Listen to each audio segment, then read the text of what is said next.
शांति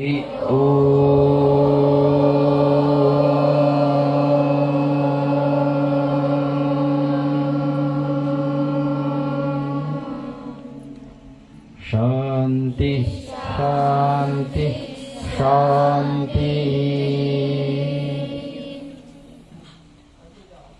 हळू डोळे उघडा, हळू, व्यवस्थित आरामदायी बसायचं, आरामदायी बसायचं। सरस्वती नमस्तुभ्यं वरदे कामरूपिणी विद्यारंभ करिष्यामि सिद्धिर्भवतु मे सर्वदा। आज आपल्या या धीशुद्धीकरण संस्कार शिबिराला भेट देण्यासाठी श्री गोरपडे सर या ठिकाणी साताऱ्याहून आलेले आहेत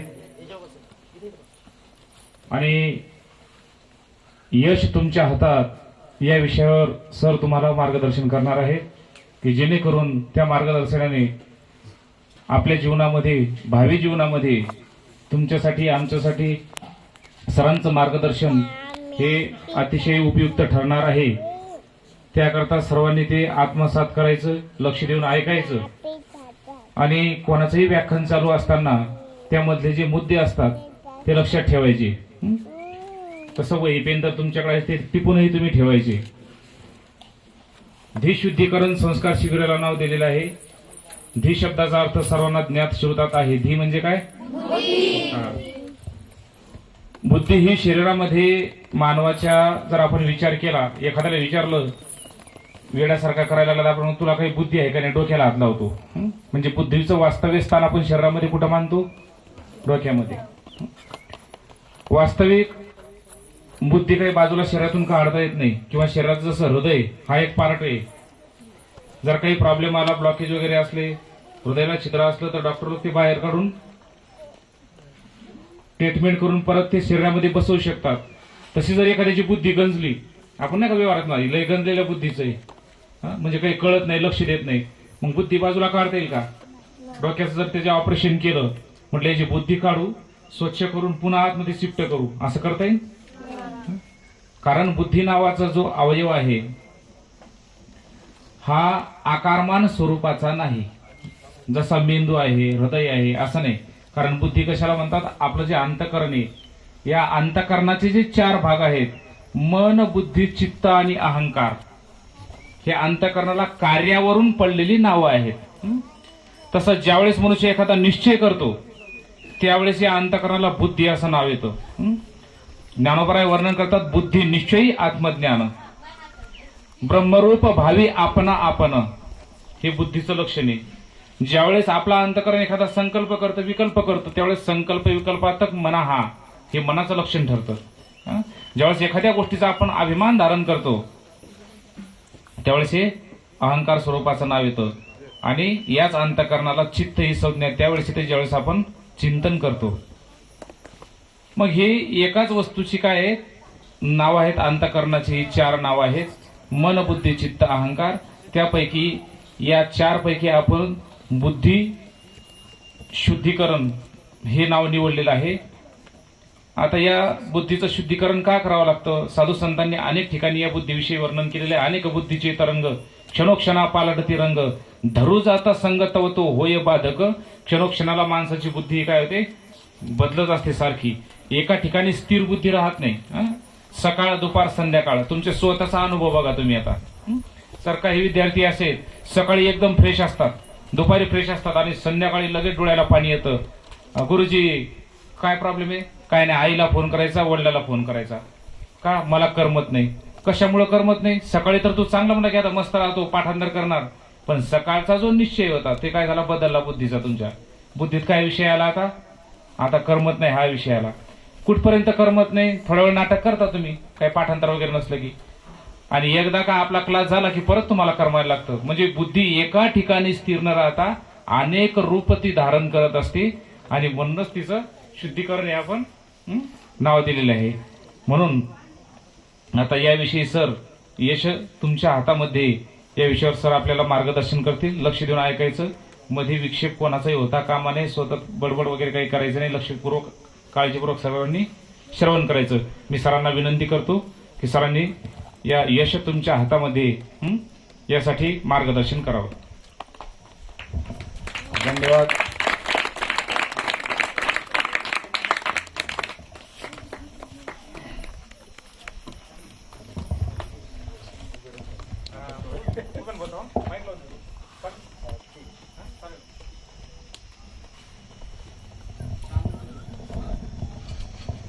तुमच्याकडे वही आहे ना? ठीक आहे. त्या वहीमध्ये आजची तारीख टाकायची आहे 4 मे 2022. 4-5 चालेल. 4-5-2022. कोणत्या तारखेला आपण काय शिकलो आणि त्यानंतर आठवतच नाही. वेदांत साधना वारकरी गुरुकुलातील उपस्थित सर्व विद्यार्थी, छात्र, विद्यार्थिनी आणि महाराष्ट्राच्या बाहेरून आलेले, कर्नाटकामधून असणारे सर्व विद्यार्थी, त्यांचे गुरुवर्य आणि माझा शिष्य निवृत्ती बोरकर, त्यांचे सहकारी, उपस्थित असणाऱ्या सर्वांना प्रथम मी वंदन करतो. आणि आजचा विषय हा तुमच्यासाठी कोणता आहे तेच लिहायचे. यश तुमच्या हातात.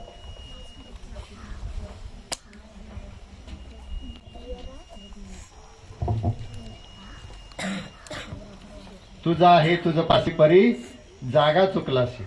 तुमच्याकडेच तुमची ताकद आहे, तुमच्यातच शक्ती आहे, बुद्धी आहे, आत्मा आहे, प्रेम आहे, जिव्हाळ आहे, सर्व गुण असतात. पण त्याचा विकास करण्यासाठी आपण काय केलं पाहिजे? यत्न केला पाहिजे. यत्न करणे म्हणजे प्रयत्न करणे. आता आपल्याला जो विषय घ्यायचा आहे किंवा ज्याच्यावर तुम्हाला काही मार्गदर्शन मी करणार आहे, यामध्ये काही विद्यार्थ्यांना काही शब्द आकलन झाले नाही, कळले नाहीत, समजले नाहीत, तर अख्ख्या वाक्याचा अर्थ बोध होणार नाही. काही मुलं तिसरीतील आहेत, काही चौथीतील आहेत, काही पाचवीतील, काही नववीतील, काही समकक्ष त्या वर्गातील असतील. जे नववीतल्यांना आकलन होईल, कळेल. आता कर्नाटकच्या मुलांना उटामार दे म्हणलं की लक्ष देतं, नीरकुड दे म्हणलं की लक्ष देतं. कळलं ना? सांग रे त्याचं काय होतं मराठीत? हा. आता मी 1-2 वाक्यच सांगितली. तर आपल्याला भाषा अवलगत नसल्यामुळे कर्नाटक भाषा बोलण्यासाठी कर्नाटक शब्द आपल्याकडे पाहिजे. उटामार्दीचा अर्थ काय? उटामार दे, नीरकुड दे म्हणजे पाणी द्या, मला तहान लागली. 2-3 वाक्य आपण. आणि जर उलट सांगितलं तर व्हग व्हग व्हळ का तो व्हगा. त्यांना कळलं. यांना का कळत नाही? जा जा बोंबलत जा. भाषा प्रांतवर रचना झाली आणि महाराष्ट्राचा मराठी भाषा म्हणून 1 मे 1960 सालापासून महाराष्ट्र हा मुंबई इलाक्यापासून भाषावर प्रांत रचना झाली आणि गुजरात हा मुंबईमधून गुजराती राज्य स्थापन झालं. प्रत्येक राज्याचा हा स्थापना दिन वेगळा असतो. तसं महाराष्ट्राचा 1 मे हा स्थापना दिवस आहे. इथं महाराष्ट्रात बोली भाषावार पद्धतीने. कर्नाटकात गेले की तुम्हाला कन्नड भाषा बोलली जाते, महाराष्ट्रामध्ये मराठी, पंजाबमध्ये पंजाबी, यूपी, बिहार आणि मध्य प्रदेश या राज्यामध्ये हिंदी भाषा बोलली जाते. त्यांची मदर टंग म्हणजे आईची भाषा, मातृभाषा. आता आपल्याला मातृभाषेतून आकलन होतं. प्रत्येक भाषा येण्यासाठी त्या भाषेचे शब्द असावे लागतात. मराठी आपण का बोलतो? आईचे अनेक शब्द आपल्या कानावर आला असतात आणि मग आपण हजारो लाखो शब्द आपल्या डिक्शनरीत असतात, आपल्या मेंदूत असतात आणि ते शब्दाची जोड करून वाक्याची निर्मिती होते. अनेक वाक्यांचा परिच्छेद होतो, अनेक परिच्छेदाचा एक निबंध होतो आणि प्रचंड मोठा असा निबंध लिहिला तर तो प्रबंध होतो, तो PhD ला असतो. डॉक्टर व्हायचं असेल तर तुम्हाला थेसिस सबमिट करावा लागतो, प्रबंध जमा करावा लागतो. त्यावेळेला मराठी विषय घेऊन काही लोक काय होतात, PhD प्राप्त करतात. आता आपल्याला या ठिकाणी यश तुमच्या हातात. याच्या संदर्भातल्या काही मी नोट्स घेतलेत, काही मुद्दे आणलेत आणि त्याच्या संदर्भात तुम्हाला हे जे संस्कार शिबिर आहे, संस्कार विकत घेता येत, मग ते रुजवावे लागतात, ते करावे लागतात. बचपन के आदतें आजीवन बनी रहती है, बचपन के आदतें आजीवन बनी रहती. म्हणजे काय, कोणाला कळलं हिंदीचं वाक्य आहे? बचपन म्हणजे आदत म्हणजे बनी रहती है. हाँ, बचपन के आदतें आजीवन बनी रहती है. म्हणजे बालपणी लागलेल्या चांगल्या सवयी आयुष्यभर आपल्याला काय होतात,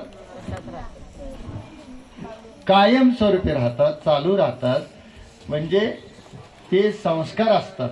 म्हणजे वक्तशीरपणा मूल्य, वक्तशीरपणा मूल्यामध्ये काय आहे तर सकाळी 5:30ला उठायला सरांनी सांगितले, 6:30ला उठायचं. झालं की नाही वक्तशीरपणा? झाला? हो म्हणतात काही मुलं. काय झालं, 5:30ला उठायला सांगितलं, 6:30ला उठायचं. मग तो वक्तशीरपणा झाला? अरे, ज्याच्या वेळेला ठरलेलं आहे त्या त्या वेळेला ते काम पूर्ण करणे म्हणजे वक्तशीरपणा. आता मी संस्कार शिबिर, तुम्ही इथं आलाय, 20 दिवसामध्ये तुम्हाला काही 8 तासानं चांगल्या सवयीचा घाट घातला जाणार आहे. चांगल्या सवयी रुजवाव्या लागतात, वेळेत उठायचं. आता पाहिजे काही लोकांना सवय लागेल कशाची, वेळेत उठायची. तीच घरी गेल्यानंतर सुद्धा काय करायचंय, त्या चांगल्या सवयीचा पाठपुरावा करायचा आहे. सातत्यानं जर तुम्ही पाठपुरावा केला, सातत्यानं, तर त्याचा भविष्यात फायदाच होणार आहे. आता पहा, यश तुमच्या हातात. बाल संस्कार शिबिरासाठी आलेल्या सर्व विद्यार्थ्यांचं पुन्हा एकदा स्वागत. त्यांचे गुरुवर्य या ठिकाणी निवृत्ती महाराज आहेत, त्याबरोबर असणारे त्यांचे सहकारी आहेत. या सगळ्यांच्यावर आम्ही काही संस्कार केलेले आहेत, आम्ही यांच्यावर काही संस्कार रुजवलेले आहेत आणि त्या संस्काराची शिदोरी घेऊन ती पताका महाराष्ट्रात नव्हे तर महाराष्ट्राच्या बाहेर सुद्धा निवृत्ती महाराज जातात. त्यामुळे आम्हाला सार्थ अभिमान आहे आपला.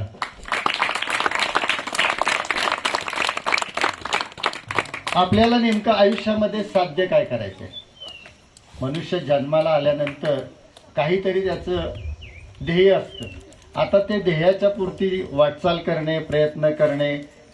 तुम्ही भारताचे एक आदर्श नागरिक घडावं आणि भारतातून एक उत्तम नागरिक घडवणे हे भारतातल्या तमाम अध्यापकांचं कर्तव्य आहे. आमची संस्कृती ही मातृदेवोभव, पितृदेवोभव आणि आचार्य देवोभव आहे. खूप खूप वर्षापूर्वी आश्रमामध्ये जाऊन ज्ञान संपादन करावं लागत होतं. गुरुच्या घरी जाऊन ज्ञान घेणे त्याला गुरुकुल पद्धत होती. गुरुच्या कुलामध्ये, आता तुम्ही गुरुकुल शिक्षण पद्धतीत आहात. गुरुच्या घरी आलाय, कशासाठी आलाय?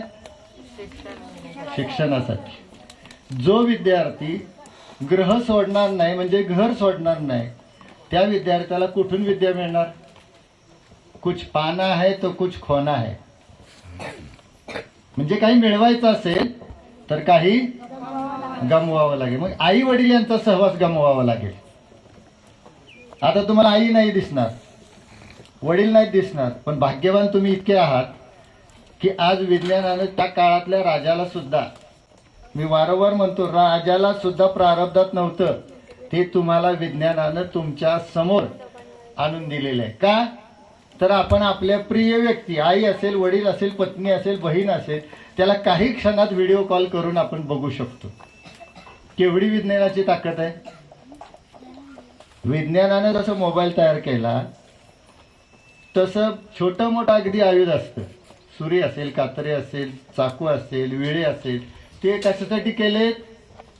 आपल्या सुविधाची गरज म्हणजे ज्या वस्तू बनवलेल्या आहेत त्या वस्तूचा उपयोग कशासाठी करायचा. समजा सुरी ही कांदा कापण्यासाठी, लिंबू कापण्यासाठी तयार केली, त्यानं जर कुणाचं बोट कापायचे, कुणाचं डोकं कापायचं असा वापर केला तर तो योग्य आहे का?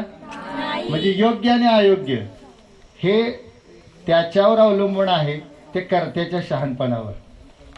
आता तुम्हाला मी सांगित होतो की बालसंस्कारासाठी आपण आलोय. इथं आपल्याला काहीतरी घ्यायचं आहे. 1 मिनिट. आपल्याला साध्य काय करायचं आहे? साध्य करताना आपल्याला आपल्याकडे किती वेळ आहे? आता 20 दिवसाचा वेळ आहे तुमच्याकडे. 20 दिवसामध्ये चांगले संस्कार, चांगल्या सवयी, गुड हॅबिट्स आपण त्याला म्हणूया. गुड हॅबिट्स म्हणजे चांगल्या सवयी.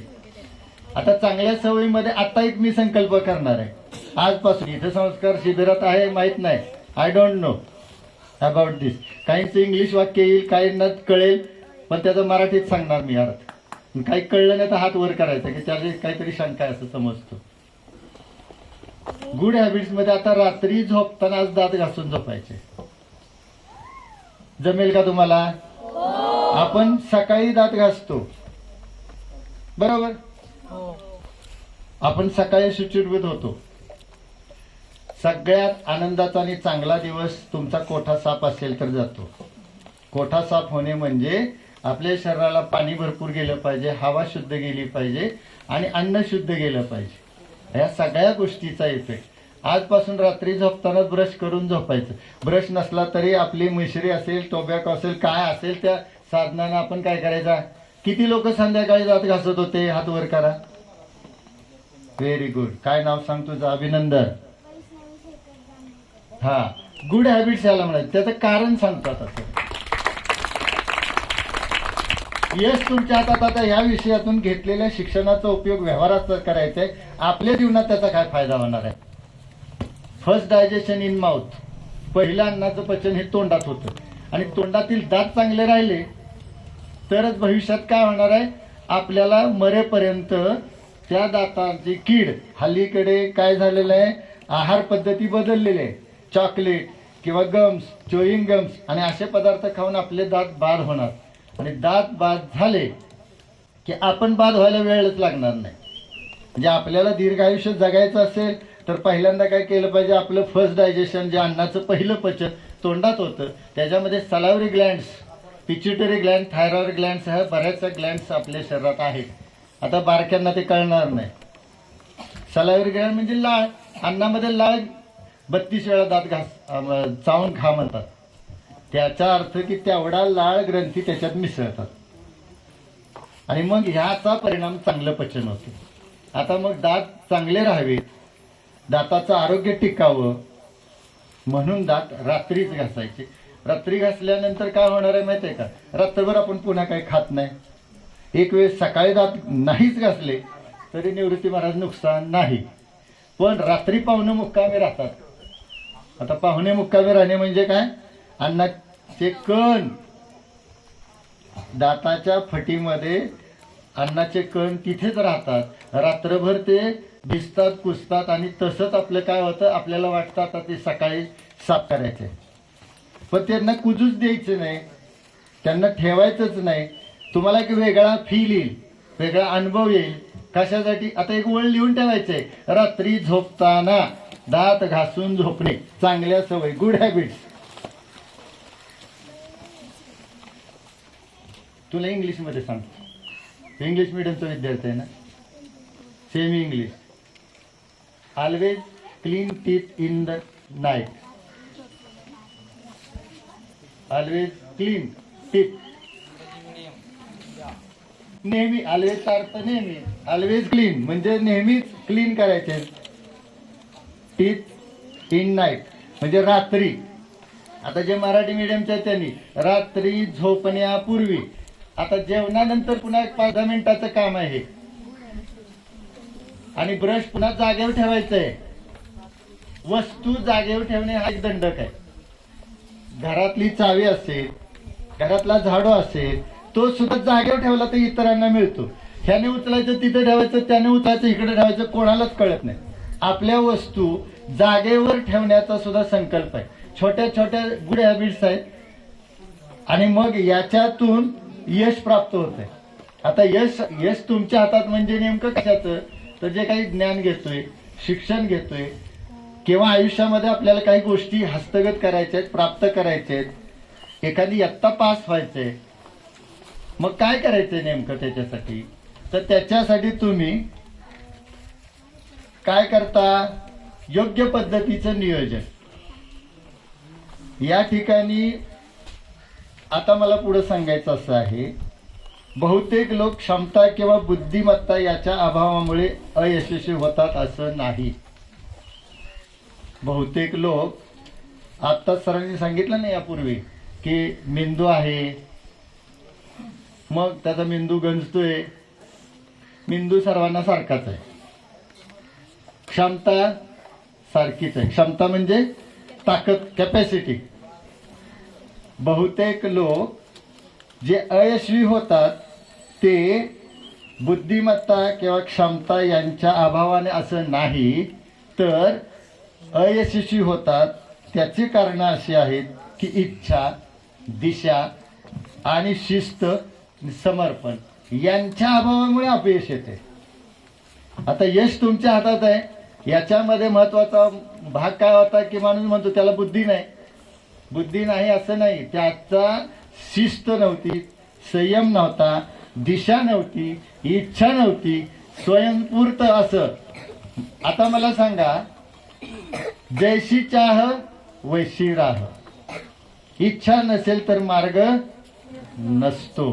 म्हणजे जशी इच्छा तसाच मार्ग. जर मुलांनी ठरवलं मी पास होणार, मी पास होणार, मी पास होणार, मी पास होणार, त्यावेळेला त्याची बुद्धी आणि मन काय सांगतं, अरे पास होणार, पास होणार, मग अभ्यास कर ना. जप केला की मी पास होणार, मी 10वी पास होणार, मी 10वी पास होणार, मग त्याची इच्छाच आहे काय आहे, नापास होण्याची, पास होण्याची. ज्यांचं चित्त आहे त्यांना ते कळणार आहे. हरिपाठातली वळ आहे, चित्त नाही थारा तरी ते व्यर्थ. म्हणजे नामावर असेल, अभ्यासावर असेल, मला तर काय सांगायचं, सब्जेक्टवर असेल, मूळ विषयाकडे यायचंय. ज्या ठिकाणी तुमचं नामावर चित्त नाही, कामावर चित्त नाही, अभ्यासावर चित्त नाही, किंवा एखादं शेतातलं काम करताना गवत कापायचं काम असेल, ऊस तोडणीचं काम असेल, झाडावले फळं काढण्याचं काम असेल, तर त्याचं चित्त नसेल तर तो आंब्याच्या झाडावरून खाली पडेल. कारण त्याचं कॉन्सन्ट्रेशन ढाळी कुठे आहे, डाळीच्या पुढं आपल्याला पकडलेली डाळी आपलं वजन कॅपॅसिटी सहन करेल का बोजा. आता छोट्याशा डाळीवर आपण जाणार आणि आपलं चित्त नसेल तर आपण खाली पडणार आणि आपला हातपाय चांगला होणार, मग मोडणार. मग आता सगळ्यांनी एकदा हात वर करा आणि 5 टाळ्या वाजवायचे. फक्त 5ची सूचना होती. हात खाली घ्या. आता आपल्याला मूळ मुद्द्याकडे जायचं आणि आपला मूळ विषय आहे यश तुमच्या हातात. यश साध्य करत असताना बहुतेक लोक क्षमता किंवा बुद्धिमत्ता यांच्या अभावामुळे अयशस्वी होत नाहीत, तर ते कशामुळे होतात अयशस्वी होण्याची कारण, नापास होण्याची कारण, बरोबर आहे, इच्छाच नाही. दुसरे शिस्तच नाही. शिस्तच नाही म्हणजे पेपर कसा बी लिहायचा. काही मुलं काय करतात माहिती आहे का, आता मला 32-34 वर्षाचा अनुभव आहे, सरांनाच काम लावतात, कृपया या प्रश्नाचे उत्तर शेवटच्या पानावर आहे, तुमच्या काय सालाचं घडे आहे वेर, आम्ही तुझ्या शेवटच्या पानावर जा, तिथं बघ, तिकडचं आणि हेकडं लिह, असं करायचं नाही. म्हणजे सूचना शिक्षकांना देतात, कृपया या पानाचे उत्तर शेवटच्या पेजवर आहे. मग मला सांगा, पहिल्या पानावर अ प्रश्नात 2 मार्क, दुसऱ्या पानावर ब प्रश्नातली 2 मार्क, शेवटच्या क पानावरच्या आकड्यातली शेवटच्या पानात ती सगळी गोळाबेरीज करावी लागते. एवढा खाटाटोप करा, एका नाग्याचा पेपर नसतो, 200-200 पेपर असतात 200 पेपर परत एक एक विद्यार्थ्याचा तपासताना चुका झाल्या तर पुन्हा मॉडरेटर, चीफ मॉडरेटर यांच्याकडे पेपर जातो, म्हणजे तपासणीचे दुसरे स्तरवाले, आणि त्यावेळेला मग संबंधित शिक्षकाला लेखी मेमो काढला जातो की आपण शुद्धीवर असताना पेपर तपासले नाहीत. म्हणजे मुलांच्या चुका आणि त्या मुलांनी दिलेला त्रास, मग शेवटी काय केलं जातं, एक तर त्या शिक्षकाला कंटाळा येतो, तिकडेही फुली मारून टाकतो, आणि तिकडचं त्या मुलानं खुडले असं समजून न तपासता 0 देऊन, म्हणजे इथं कुणाचं चुकलं, शिस्त कुणी मोडली, विद्यार्थ्यानं, नुकसान कुणाचं झालं, विद्यार्थ्याचं. म्हणजे तुमचा पेपर हा बोलका आणि अचूक असला पाहिजे. अजून तुम्हाला शिक्षण घ्यायचं आहे, तुमचा पेपर अचूक व्यवस्थित असला पाहिजे. प्रश्न लिहिताना चे सगळे आकडे नाही येऊ देत. पहिला आला लिहिलं, दुसरा नाही आला जागा मोकळी सोडा, 2 ओळी 3 ओळी, तिसरा लिहा, चौथा लिहा, क्रमानं लिहा. तुमची मांडणी कशी पाहिजे, अचूक पाहिजे, शिस्त पाहिजे, आणि त्या सगळ्यांच्यामुळे यश मिळतं. मांडणी योग्य असेल. दुसरी गोष्ट शिस्त, समर्पण. समर्पणचा अर्थ झोकून देणे. समर्पण म्हणजे झोकून द्यायचं. आता झोकून द्यायचं म्हणजे काय, असं अंग टाकून द्यायचं, तसं नाही.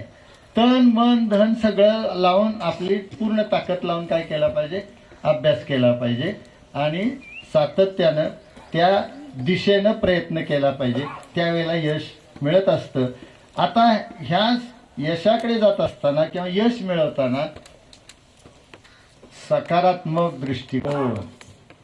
आता दृष्टिकोन महत्वाचा असतो. दृष्टिकोन ज्यांच्याकडे चांगला आहे किंवा सकारात्मक आहे अशाला यश मिळतं. आता इंग्लिश विद्यार्थ्यांना, इंग्लिश मिडियमच्यांना कळेल, ऑलवेज थिंक पॉझिटिव्ह. सेमीच्या मुलांनी उत्तर सांगायचं मराठीत करून, ऑलवेज थिंक पॉझिटिव्ह. नाही गेला अर्थ, सांग. सबक तुला येतंय, हा तू उभं राहा, जरा राहा उभा. अभिनंदन तुझं. चांगले विचार करावे. बर बर, ऑलवेज थिंक पॉझिटिव्ह. तुला आणखी त्याच्याबद्दल काय सांगताय वेगळ्या पण? हा, उभं राहा, उभं राहा. असू दे तेवढा वेळ. हा, पायरावा होतो. हा, चांगले विचार करावे. बर बर बर. काय नाव तुझं? बर बर, बेस्ट. हा, ऑलवेज थिंक पॉझिटिव्ह म्हणजे नेहमी सकारात्मक विचारानं. मला हे 20 दिवसाचं श्रमसंस्कार शिबिर झेपणार नाही, मला आता घरीच जायचंय, हा विचार करायचा. बरोबर, मला आता उद्याच्या उद्या घरी जायचंय.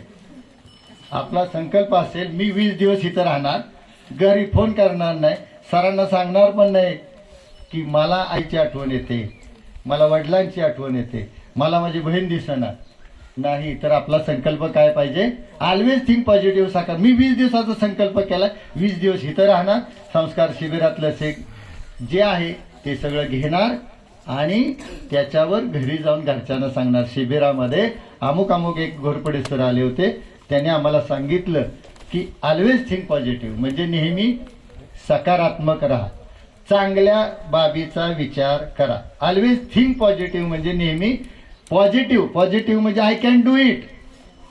आता इंग्लिश वाक्याला तुम्ही म्हणाल सर सारखंच इंग्लिश टाकते आम्हाला, पण तुम्हाला मराठीत सांगणार आहे. हा, तुला कळले, आय कॅन डू इट.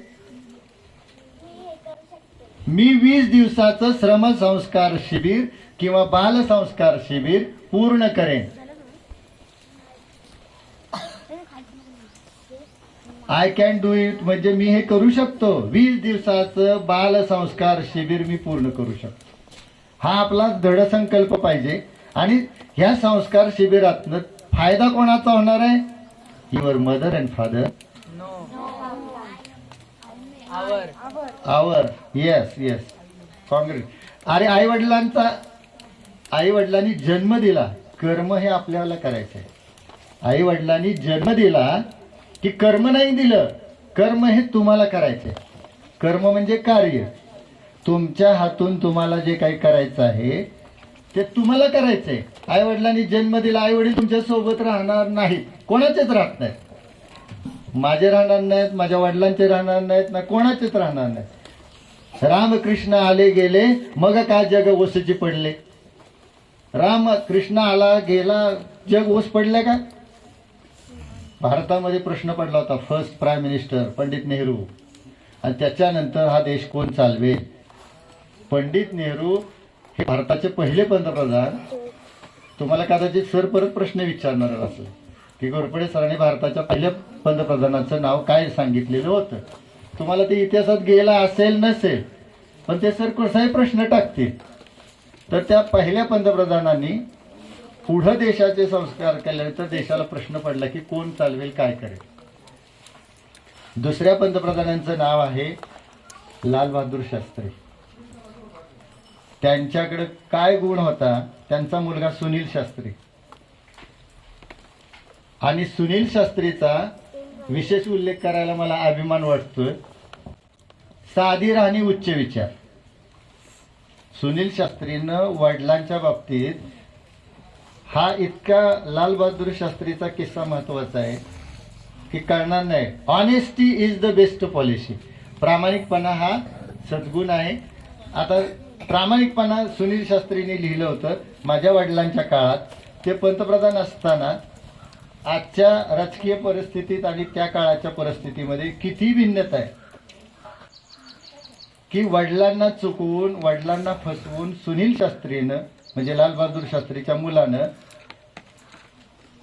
मित्राच्या घरी जेवायला जाण्यासाठी फियाट गाडी आणि त्यांच्याकडे शासनाची असणारी दुसरी गाडी की जी महागडी गाडी होती, किती परदेशी पाहुण्यांसाठीच फक्त लाल बहादूर शास्त्री वापरत होते. आणि एकदा असंच फसवून वडिलांना म्हणजे लाल बहादूर शास्त्रींना सुनील शास्त्रींनी ती गाडी नेली. आणि अशा परिस्थितीत घरी आल्यानंतर ह्यांना वाटलं की आता वडिलांना काही कळलं नाही. आणि मग ज्या वेळेला लाल बहादूर शास्त्रींना कळलं की रात्री आपल्या मुलांनी बरेच उद्योग केलेले आहेत, त्यावेळेला ड्रायव्हरला बोलवलं, त्याला सांगितलं तू ही गाडीची चावी का दिली, तू कशासाठी मिसवापर केला. उद्याच्या उद्या किती किलोमीटर गाडी पडली त्याचं त्यावेळेला असणारं 4 रुपये 2 रुपये काय भाडं असेल, त्या भाड्याचे किलोमीटर येणारे पैसे शासकीय तिजोरीत लाल बहादूर शास्त्री भरले. म्हणजे किती फरक आहे. आज परिस्थिती वेगळी आहे. म्हणजे आज आठवणीनं सांगण्याचा दाखला की लाल बहादूर शास्त्री हे अतिशय प्रामाणिक असे पंतप्रधान भारताला लाभलेले होते. अतिशय कमी काळामध्ये यमुना नदीतनं पोहून येऊन प्रतिकूल परिस्थितीत डोक्याला पुस्तकं बांधून शिक्षण घेतले. आपल्याला वाटतं की आपल्याकडेच गरिबी आहे, आपल्याकडेच सुविधा नाहीत, आपल्याकडेच उणीवा आहेत, मग मी काय करू. आपण उणीवांचा पाडा पुढे प्रेझेंट करतो आणि आपलं पुढचं शिक्षण थांबतं. ज्या धीरूभाई अंबानींचा विशेष उल्लेख करतो मी की धीरूभाई अंबानींनी स्वप्न होतं दुसऱ्याच्या पंपावर पेट्रोल सोडणारं वर्कर म्हणला माझा स्वतःचा पंप असेल. जैशी चाह वैशीर. इच्छाच होती की स्वतःचा पेट्रोल पंपाचा मालक असेल. काही वर्षापूर्वी 500 पंप त्यांनी बंद केले रिलायन्सच्या पेट्रोल पंपाच्या बाबतीत, कारण त्यांना सबसिडी गव्हर्नमेंट देत नव्हतं. सांगण्याचं तात्पर्य इच्छा होती म्हणून आज धीरूभाई अंबानी हे भारतातली त्यांची जी मुलं आहेत आता अनिल अंबानी, मुकेश अंबानी यांची जवळपास 27 मजली एक बिल्डिंग आहे मुंबईमध्ये. 160 गाड्या पार्किंगला, एक 7वा फ्लोअर आहे. लाखो रुपये लाईट बिल भरतात. प्रचंड भारताच्या श्रीमंत यादीमध्ये ते अंबानी आहेत. पण त्यांचा पास्ट काय? पास्ट म्हणजे भूतकाळ. भूतकाळ म्हणजे प्रतिकूल परिस्थिती दुसऱ्याच्या पंपावर नोकरीला असणारा माणूस. इच्छा होती काय? स्वतःचा पेट्रोल पंप पाहिजे. म्हणजे आपण सुद्धा बालवयात काही जर दृढीकरण केलं, मी सुद्धा प्रचंड मोठा भारताचा नागरिक होणार आहे, त्यावेळेला स्वतःची ध्येय स्वतः ठरवायचे. इच्छा असली पाहिजे आणि सकारात्मक. You can do it. तुम्ही करू शकता. Always think positive. म्हणजे यश तुमच्या हातामध्ये असणारे तुमचे सकारात्मक दृष्टिकोन पाहिजेत.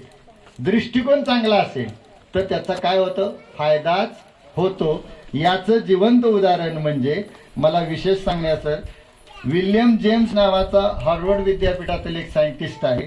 तो काय म्हणतोय, दृष्टिकोन बदलून मनुष्य आयुष्य बदलू शकतो. तुमचा दृष्टिकोन बदलला तर मनुष्य काय करू शकतो, आयुष्य बदलू शकतो. मग आता मी उदाहरण देऊ शकेन. आत्ता भारताचे पंतप्रधान कोण आहेत? नरेंद्र मोदी. ते सुद्धा एकेकाळी चहा टपरीवर विकणारा गृहस्थ सुद्धा भारताच्या 100-200 देशांना नेतृत्व करण्याची आणि विकासाची दिशा देतोय आणि गेले अनेक वर्ष भारताच्या पंतप्रधान पदावर कार्यरत आहे. म्हणजे इच्छा असेल तर मार्ग मिळतो. सकारात्मक विचार पाहिजेत आणि सकारात्मक विचार तुम्हाला यशाच्या दिशेने घेऊन जातो. I can do it. आता या ठिकाणी आपण विल्यम जेम्स या हार्वर्डच्या वाक्यामध्ये दृष्टिकोन बदलला तर मनुष्य काय करतो, आयुष्य बदलू शकतो. आता तसंच एक लिहायचे महत्वाचा दुसरा सुविचार म्हणूया किंवा गुड थॉट. जे काम आज करता येणे शक्य आहे, जे काम आज करता येणे शक्य आहे,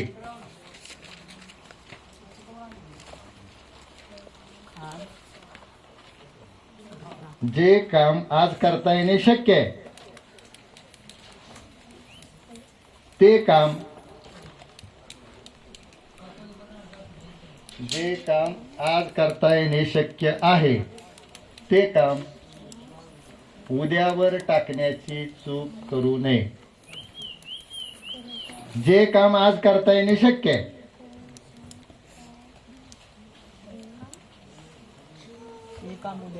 जे काम आज करता येणे शक्य आहे, करता येणे पॉसिबल आहे, शक्य आहे, ते काम उद्यावर टाकण्याची चूक करू नये.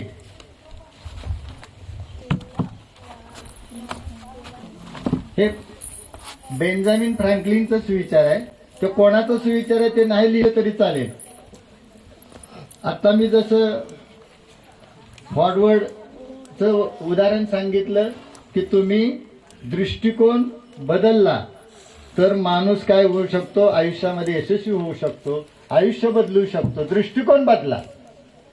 दृष्टिकोन तुमचा कसा पाहिजे, दृढ पाहिजे, सकारात्मक पाहिजे आणि ध्येयापर्यंत पोहोचण्यासाठी सातत्यानं प्रयत्न केला पाहिजे.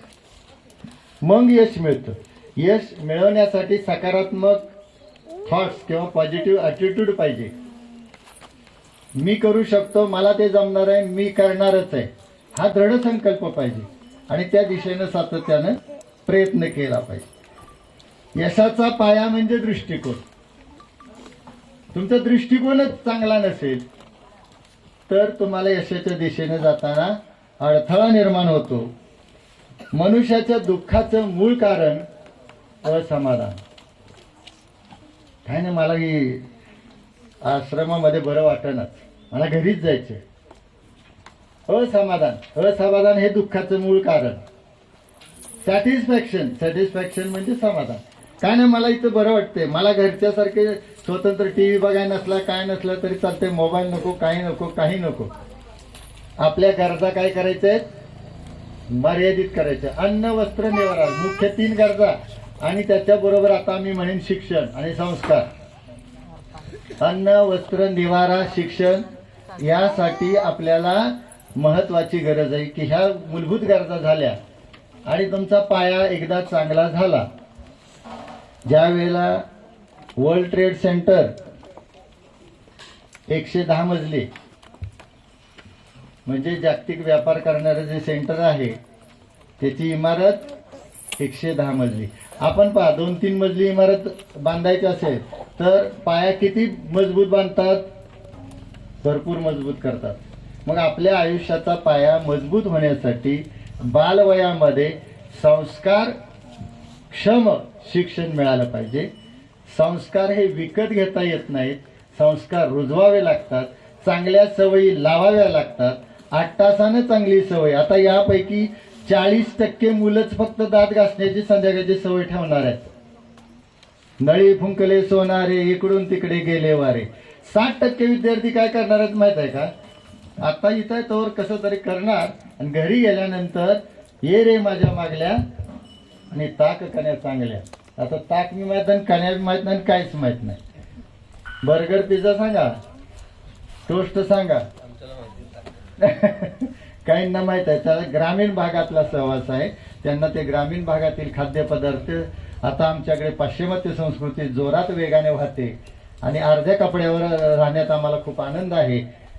आणि त्यांच्या पद्धतीची आहार विहार पद्धती, त्यांच्या पद्धतीचे जे सगळे काही नूडल्स असतील, आहार पद्धतीत असतील, त्या पद्धतीला झोकून देणे. आजचा विद्यार्थी तिकडे धावतोय आणि सगळ्यांची दिशा पश्चिमेला झालेली आहे. मग एकटा अरे चलो, त्याला कोणी किंमत देत नाही. पण एकटा जरी असला तरी तो निश्चयाने ठाम असेल तर तो यशापर्यंत जाणार आहे. लक्षात ठेवा. अधोगतीचं मूळ कारण आपणच आहे. आपल्या यशाच्या कारणाला आपणच जबाबदार आहे. आपण व्यवस्थित अभ्यास केला नाही, आपण शिकवताना नीट ऐकलं नाही. आकलनाने लेखन घडतं. आता आकलन होण्यासाठी श्रवण करावं लागतं. श्रवण करण्यासाठी चित्त थारावं लागतं. शब्दांचा प्रवास कानापासून मनापर्यंत पोहोचावा लागतो. शब्दांचा प्रवास कानात नुसते शब्द जाऊन उपयोग नाही, ते कुठं पोचले पाहिजेत? मनापर्यंत. आणि मनावर बिंबवल्यानंतर ते दृढ होतात. आता आपण पाहत होतो की यश तुमच्या हातात येत असताना तुमचा दृष्टिकोन महत्वाचा आहे. दृष्टिकोन चांगला असेल तर त्या ठिकाणी तुम्हाला यश मिळणारच आहे. आणि दुःखाचं मूळ कारण असमाधान. आपण ज्या वेळेला कार गाडीत आहे आणि आपल्याला विमान दिसलं की आपण काय म्हणणार? अरे आपल्याकडे हेलिकॉप्टर नाहीये. मग आपण दुःखी होणार.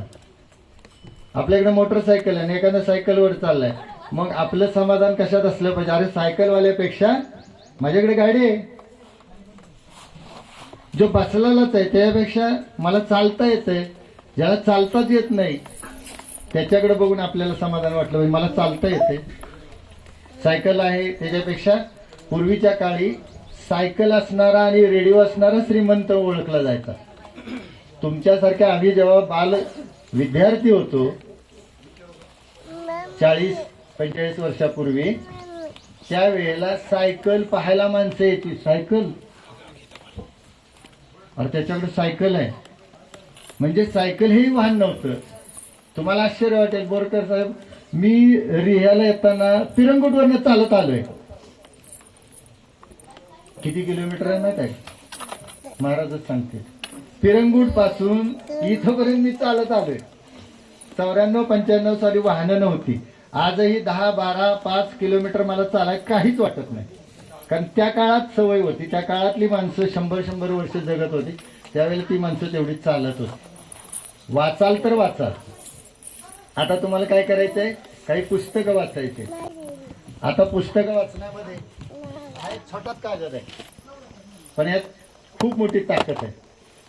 माझ्या आयुष्यातले अत्यंत प्रिय लेखक, साहित्यिक, वक्ते की ज्यांना मी मानाचं स्थान देतो असे प्राचार्य शिवाजीराव भोसले.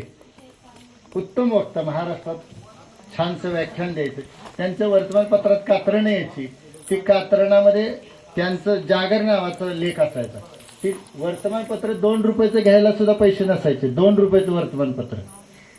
आजची आर्थिक सुबत्ता वाढलेली आहे, साधनं भरपूर आहेत, पण त्याचा योग्य वापर जर तुम्ही केला नाही तर तुम्हाला तुमचं दुर्दैव आहे आणि त्या संधीचं सोनं तुम्हाला करता आलं नाही, याचं दुःख तुम्हाला पुढे होणार आहे. आता आपण पाहत होतो की यशाच्या दिशेने जात असताना कुठला ॲटिट्यूड? पॉझिटिव्ह ॲटिट्यूड, सकारात्मक दृष्टिकोन. सकारात्मक दृष्टिकोन असेल तर आपल्याला यशाच्या दिशेनं जायला येतं आणि त्या यशाच्या दिशेने जात असताना संधीचं सोनं करता आलं पाहिजे. कशाचं सोनं करायचं? आज मला संधीचं सोनं करायचंय. म्हणजे गुड ऑपॉर्च्युनिटी आली, त्याचा बेनिफिट घ्यायचा, फायदा घ्यायचा. संधीचं सोनं करणे म्हणजे आता हे जे संस्कार शिबिर आहे 1 मे पासून 20 मे पर्यंत, ही तुम्हाला काय झालेली आहे? संधी मिळाली. त्या संधीमध्ये पूर्ण झोकून देऊन 20 दिवस जेवढं करता येईल, जेवढं आपल्याला घेता येईल तेवढं काय करायचं आहे? घ्यायचं आहे आणि ते आत्मसात करायचं आहे आणि त्याचा रियाज करायचा आहे, सातत्याने त्याचा वापर करायचा आहे. आता थोड्या वेळापूर्वीच मी सांगितले, बचपन के आधी ते पुन्हा असतो, बचपन के आधी ते आजीवन बनी रहती. आता तुम्हाला 8 तासानं आई वडिलांनी इकडे का पाठवले? त्याच्या पाठीमागे त्यांचा दृढ संकल्प आहे की माझा मुलगा मोठा दरोडेखोर व्हावा, चोर व्हावा, डाकू व्हावा, भारताचा सुजाण नागरिक न घडावा. बरोबर असं ना? हे निगेटिव्ह थॉट्स मी प्रेझेंट केले. ह्याच्याबरोबर चांगला नागरिक घडावा, उत्तम वक्ता व्हावा, डॉक्टर व्हावा, इंजिनियर व्हावा, आणखी कोणता प्राध्यापक व्हावा, कोणाला वकील व्हावं. वेगवेगळ्या क्षेत्रातली माणसं बघितल्यानंतर विद्यार्थ्यांच्या निरीक्षण शक्तीनं त्यांचा तो पोशाख, त्यांचं राहणीमान, त्यांचं एखादा पोलीस ऑफिसर बघितला की वाटतं मला ऑफिसर व्हायचंय. म्हणजे अशी इच्छा निर्माण होते आणि इच्छा निर्माण झाल्यानंतर एखाद्याला सुंदर चित्र काढता येतं. बरोबर? त्यानं त्याची छंद काय केले पाहिजेत? जोपासले पाहिजे. छंद जोपासणे आणि एकदा आपल्याला जी संधी आलेली आहे त्या संधीचं सोनं करता आलं पाहिजे. एकदा आलेली संधी पुन्हा दुसऱ्यांदा दार ठोठावत नाही. म्हणजे आता 1 मे 2022 ते 20 मे 2022 हे बालसंस्कार घी शुद्धीकरण संस्कार शिबिर पुन्हा होणार नाही. 22 सालातलं तुम्ही म्हणा पुढल्या वर्षी आहेत की, पण 22 सालातलं नाही होणार. बंद पडलेलं घड्याळ सुद्धा 2 वेळची वेळ अचूक दाखवतं. आता तुम्ही म्हणा कसं काय बंद पडलेलं घड्याळ 2 वेळ अचूक दाखवतं? सकाळ आणि रात्री. अरे समजा 10 वाजलेले आणि बंद पडलेले घड्याळ आहे, ते सकाळी बी 10 वाजता 10 दाखवणार आहे, रात्री 10 वाजता पण 10 दाखवणार. ते बंदच पडलंय ना. म्हणजे बंद पडलेलं घड्याळ सुद्धा 2 वेळची वेळ अचूक दाखवतं. तसं विद्यार्थ्यांनी आपल्याकडचे निगेटिव्ह थॉट्स सोडून द्यायचे आणि पॉझिटिव्ह थॉट्स ठेवले तर आपण काही संस्काराच्या जोरावर, जसं आता बंद पडलेलं घड्याळ पण 2 वेळा चांगलं वेळ दाखवतं की नाही, तसं 20 दिवसाच्या श्रमसंस्कार शिबिरातील काही मुद्दे, काही बाबी तुमच्यावर संस्कार कायमस्वरूपी करणार आहेत आणि लक्षात पण राहणार आहेत. अरे मे मध्ये त्या संस्कार शिबिरामध्ये आम्ही हे शिकलो आणि त्याच्यामुळे मला जास्त झालं. मी आज आहे ना ते त्यावेळेच्यामुळे आहे. त्यावेळेला संस्कार शिबिराला गेलो आणि माझ्या बॅड हॅबिट्स बाजूला गेल्या. बॅड हॅबिट्स म्हणजे काय रे? प्रचंड टीव्ही पाहणे, प्रचंड मोबाईलशी खेळत राहणे, अभ्यास न करणे, गुरुजनांचं न ऐकणे, आईवडिलांचं तर अजिबात ऐकायचं नाही. फक्त आम्ही ऐकणार मित्राचं आणि मित्राचं. कारण त्या वयात मित्र महत्वाचा असतो. प्री मॅच्युअर्ड स्टेज आहे, परिपक्वता नाही. पक्वतेचं निशाण किंवा आयडेंटिफिकेशन काय असतं? एखादं फळ बघा, आपण झाडाची कैरी तोडली, ती कशी असते? टणक असते, कठीण असते, हिरवी असते. पण त्याच झाडाचं पक्व फळ जर घेतलं किंवा आंबा घेतला तर तो काय करतोय? सुरुवातीला हिरवा असला तरी नंतर पिकला की तो काय करतोय? रंग तेच राहतोय. बर, सुरुवातीला कठीण असला तरी नंतर हात दाबला तरी मऊ लागतो. म्हणजे तो नम्र होतोय, त्याचा रंग बदलतोय, त्याचा आकारमान बदलतोय आणि त्याच्यात रुची पण असते.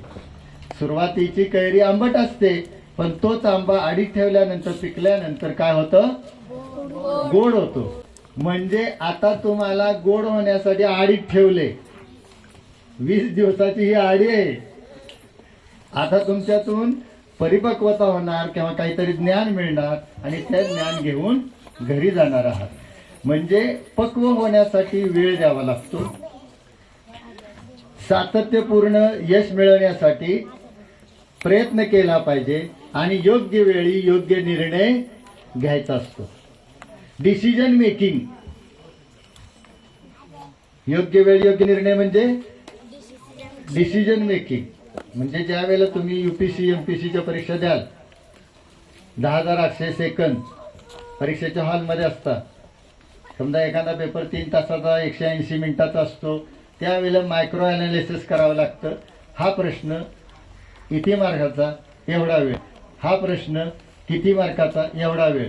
त्याचं मायक्रो प्लॅन करा, म्हणजे सूक्ष्म त्याचं पृथक्करण करणे किंवा वर्गीकरण करणे करावं लागतं. आणि मग अशा पद्धतीनं ज्ञानाचा उपयोग योग्य वेळी योग्य निर्णय घेतला गेला पाहिजे. अन्यथा वेळ गेली, संधी गेली तर तुम्हाला संधीचं सोनं करता आलं नाही तर त्याचा पश्चाताप किंवा त्याचा त्रास त्याच व्यक्तीला होतो.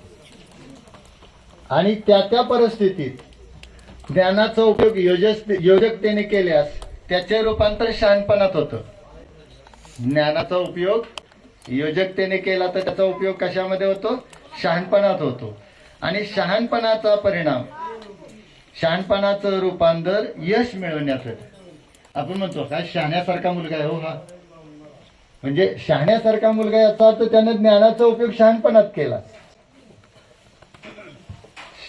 आणि मग अशा पद्धतीनं योग्य डिसिजन घेऊन योग्य वेळी योग्य निर्णय. काही वेळेला असं होतं, घरी गेल्यानंतर प्रश्न विचारतात पालक, पेपर कसा होता? पेपर सोपा होता, पण वेळच मिळाला नाही. आता वेळ कोण देणार, कुठून देणार? वेळ ज्यानं त्यानं ठरवायचं आहे. योग्य वेळी योग्य निर्णय. कठीण प्रश्न आहे ना, त्याला सोडून द्यायचं, येणारा प्रश्न सोडवला पाहिजे. बरीच मुलं कठीण प्रश्नातच वेळ घालवतात आणि घरी आले की सांगतात, आई पेपर सोपा होता पण वेळच मिळणार नाही, वेळ पुरलाच नाही मला, माझे प्रश्न राहिले. का राहिले? तर सोपे प्रश्न आपण पटकन सोडवले पाहिजेत. अवघड प्रश्नासाठी तिथं येत नाही तर त्याला वेळ नंतर द्यायचा, त्याला पेज सोडायचंय. आणि मग अशा परिस्थितीमध्ये विद्यार्थ्यांनी शिक्षण घेत असताना जीवनामध्ये जीवन जगण्याची कला साध्य व्हायला हवी. याच्यामध्ये दुसरं आहे, कोशिश करने वालों की कोशिश करने वाले लहरों से डरकर नौका नहीं पार होती. हरिवंशराय बच्चन म्हणजे अमिताभ बच्चनचे फादर, बरोबर. आणि मग काही मुलांना बरोबर आकलन होते आणि आकलन झालं की लेखन घडतं आणि लेखन झालं की गुणप्राप्ती होते आणि गुणप्राप्ती झाली की पास होतो. पास आणि नापास, जसा पास होतो तसाच नापास होतो ना. हल्ल्या तर नापास हा प्रकारच राहिलेला नाही. त्या वर्गात मुक्काम हा प्रश्नच राहिला नाही. सरकारने तुमची सोयीस्कर सोय केलेली आहे. ज्या कसोट्या येत नाहीत त्या परत कराव्यात आणि म्हणून पात्र शेरा देऊनच पुढे, पास नापास शेरा नाही. ह्याचा ॲटिट्यूड लिहायचा आणि पास कार्ड देऊन पुढे द्यायचं. आणखी काही वर्षानंतर पदवीधरांना सुद्धा वाचता येणार नाही, भारताच्या अशी अवस्था होईल. ग्रॅज्युएट झालाय पण त्याला पेपरमधलं वाचता येत नाही. मग तुम्ही म्हणा जुन्या काळातला 10वी आणि 7वी वाला तो सक्षम आहे. की आजच्या शिक्षण पद्धतीमध्ये झालेला बदल आहे. कारण राजकीय कार्यकर्त्यांना त्यांचे जी हो म्हणणारी मंडळी मिळावी असाच एक घाट घातला असेल आणि जास्त शहाणी झाली तर आपल्याला ते मतं देणार नाहीत. ह्यांना हुशार न होता इथंच ती फिरत राहिली पाहिजे आणि आमचंच आपली डाळ पोळी शिजत राहिली पाहिजे असाही संकल्प असेल. माझा आक्षेप आहे या पद्धतीवर. काही वेळेला त्या पहिली दुसरीतल्या मुलाला येतच नाही ना, त्याला तिथं राहू दे ना. त्याला बेरीज वजाबाकी गुणाकार भागाकार आलाच पाहिजे. त्याला ते वाचनामध्ये जे काही प्रगत नाही अशा विद्यार्थ्याला प्रगत समजून पुढे पाठवण्यात काहीच अर्थ नाही. तर इथं काय करायचंय, कोणी काय केलं याच्यापेक्षा आपण काय करायचंय. विद्यार्थ्यांना मी इथं या श्रमसंस्कार किंवा बालसंस्कार शिबिरामध्ये आवाहन करतो, तुम्हाला करायचंय आयुष्य तुमचं सोनं करायचंय. तुम्हाला पुढे आयुष्यामध्ये उत्तम नागरिक बनायचंय. तुम्हाला जे जे बनायचंय त्याच्यासाठी ठाईचं बसून काय करा एक चित्त. म्हणजे एका ठिकाणी बसून जसं नामावर चित्त थाऱ्यावर आणायचं असतं, एकाग्र करायचं असतं. तसं आपण ठरवलं की मला या इयत्तेत, मी 5वीत आहे, 5वीत पहिलाच नंबर काढणार. आता नंबर काढणे हा प्रकार नंतरचा राहतोय, पण अभ्यास चांगला असेल. तुकारामाने सांगितले काय, आता एकदा 5 टाळ्या वाजवायचे, 5 नाहीत वाजले. आता मी म्हणेन तर त्यावेळेलाच हात वर घ्या, जेवढी ताकद आहे तेवढ्या ताकदीने वाजवायचं. 1 1 2 3 4 5 क्लोज. आणि आता फिंगर एक्सरसाइज करूया. हात वर घ्या. या या या सारे या लवकर बरोबर सारे या या या या लवकर बरोबर सारे या. कुठे जायचे काय करायचे, कुठे जायचे काय करायचे, या या या लवकर या या या या लवकर या. घ्या घ्या.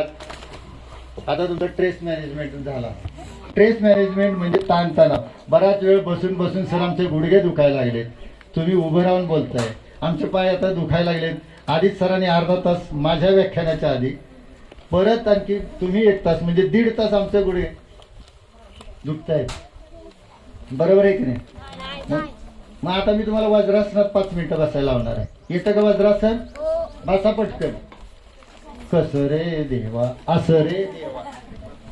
बसा. बसला का 5 मिनिटं? बसा बसा बसा. पूर्ण मागे पाय टेकवा.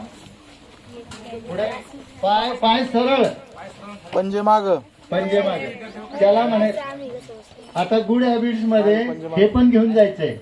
काय? पाय सोड. हे खाली रेस्ट कर, रेस्ट कर बॉडी अजून. हा, हात पुढे ठेवा. हे आहे वज्रासन,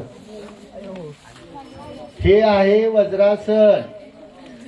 या वज्रास अजून येईना का वज्रासन बाबा? तुमचा शरीराचा ट्रेस किंवा ताण कमी करतोय. गुडघे दुखायचं थांबणार. ज्यांचे गुडघे दुखतात ना, त्यांनी म्हणजे आपल्या घरातल्या सगळ्यांनी, म्हणजे आई असेल, आजी असेल, आजोबा असेल, त्यांना सुद्धा हेच सांगायचे की आम्हाला सरांनी हे वज्रासन शिकवले. हे केव्हाही करता येतं, एवढंच आसन आहे. आणि याचं बरोबर आहे, कोणतरी सांगितलं मला पुढे काय सांगायचं. हा, व्हेरी गुड, अतिशय छान. नाव सांग तुझं. अभिनंदन. सर्वज्ञ सुधारसाठी टाळ्या वाजवा. हे वज्रासन तुम्ही जेवल्यानंतर करायचं आहे. जसं आता झोपण्यापूर्वी दात घासायचं ठरले ना, तसं दररोज आपल्याला 5 मिनिटं काय हरकत नाही. जेवल्यानंतर ह्याच्या जसं खाली बसतो त्याच्याऐवजी वज्रासनात बसायचं. याच्यामध्ये गुडघ्याच्या वाटे आणि स्नायू आणि लिगामेंट्स यांच्यावरचा जो ट्रेस आहे आणि त्यांची क्षमता वाढत असते. हाडांच्या सांध्याला पकडून ठेवण्यासाठी लिगामेंट्स आहेत, मसल्स आहेत, त्यांची काय होते क्षमता. आता वज्रासनातनं खाली या आणि कॉमन बसून घ्या. पद्मासनामध्ये, साध्या बैठकीमध्ये आपण मूळ मुद्दा पाहत होतो, संधीचं सोनं करता आलं पाहिजे. एकदा आलेली संधी पुन्हा दुसऱ्यांदा दार ठोठावत नाही.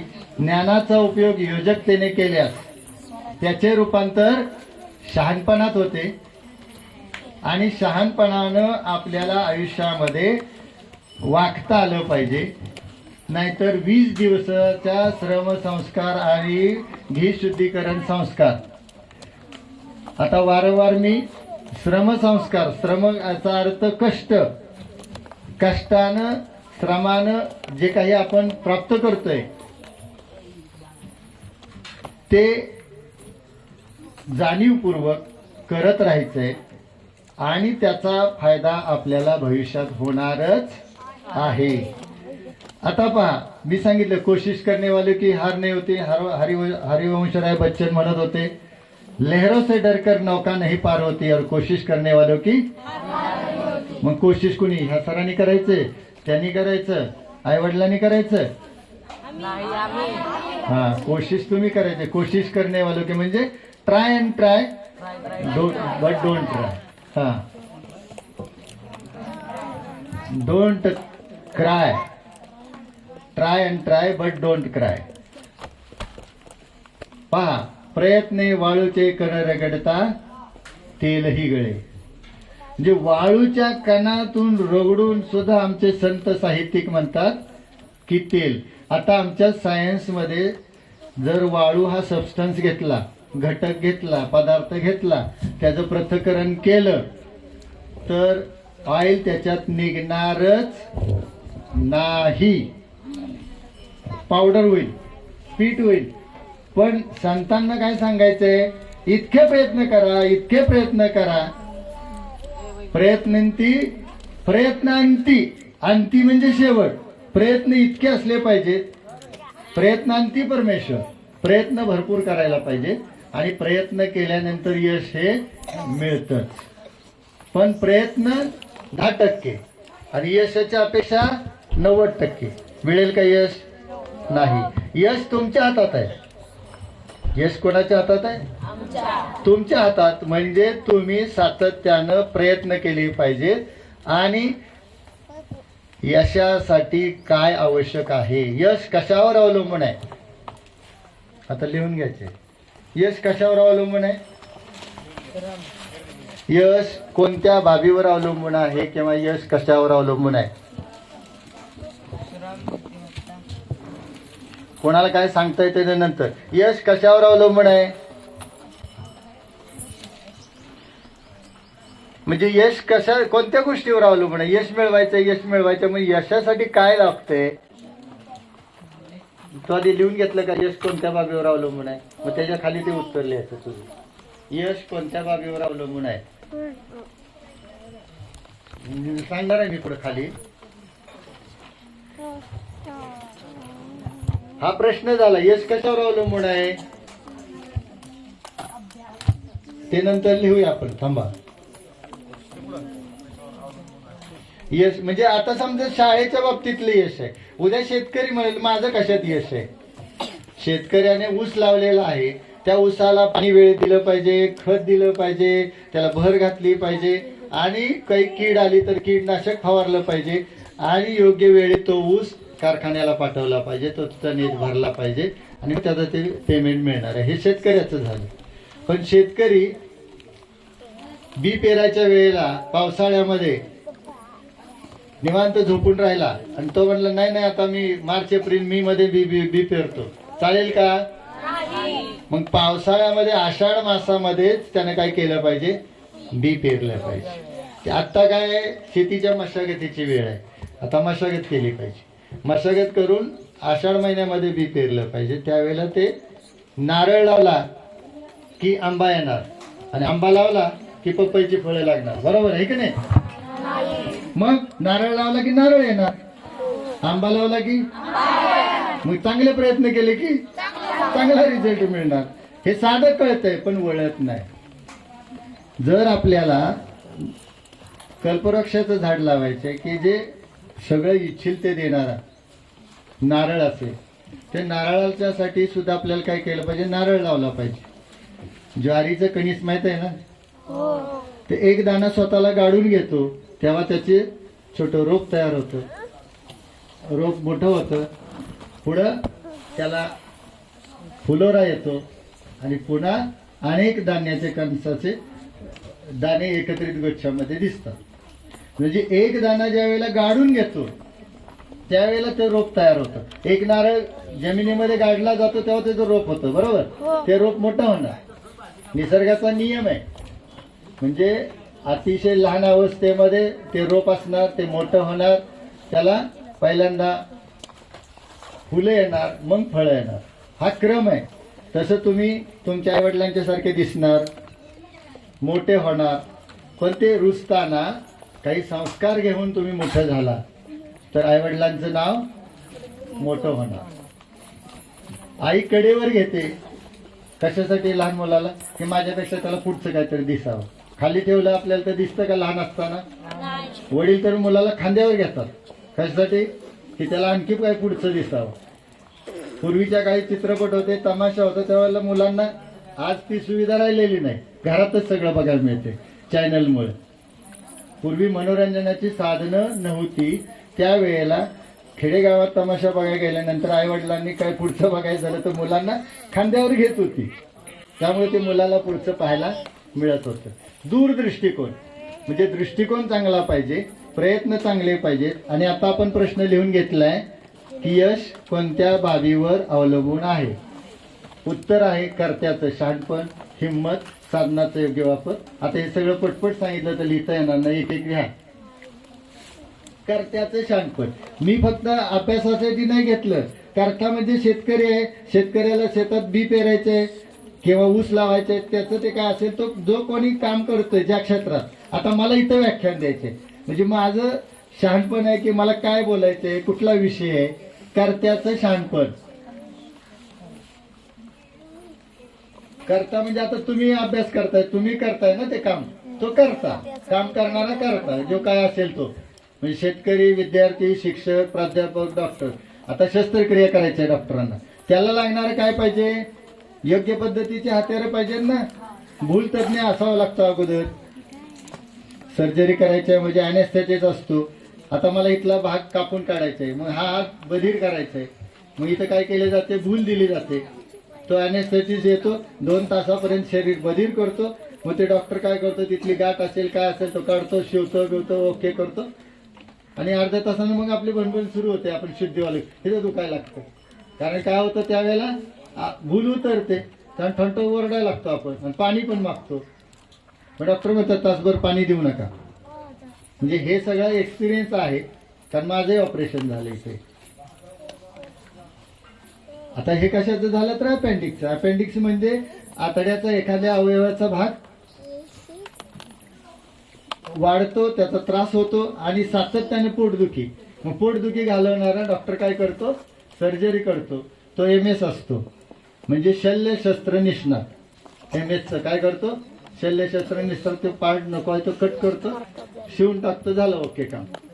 आणि जे औषधशास्त्र निष्णात असतात, जे MD असतात, ते काय करतात, औषधांना रोग बरा करतात. बरोबर. आपण आता लिहिले कर्त्याचं शहाणपण, हिंमत. काय लिहायचंय तिथं स्वल्पविराम देऊ किंवा यश मिळवण्यासाठी हिंमत असावी लागते. आय कॅन डू इट, मी करू शकतो, मला येणारच ते.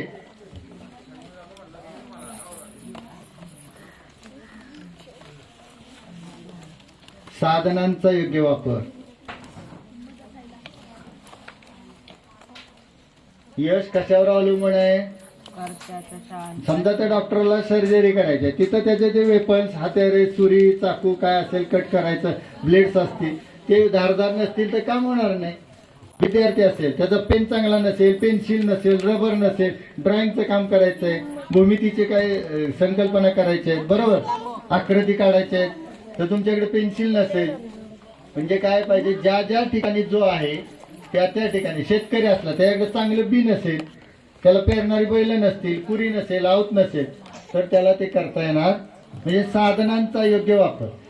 शिक्षक असेल तर त्याला चांगलं पुस्तक नसेल तर त्याचं मस्तक काम करणार नाही. पुस्तक आणि मस्तकाचं खूप जवळचं रिलेशन आहे. हाती चांगलं पुस्तक तर सुधारेल चांगलं मस्तक. हातामध्ये काय पाहिजे, चांगले पुस्तक, चांगले विचार, चांगले शिक्षक, चांगले मित्र. हे भेटले की आपलं आयुष्य सोन्याहून पिवळं झालं म्हणजे समजा.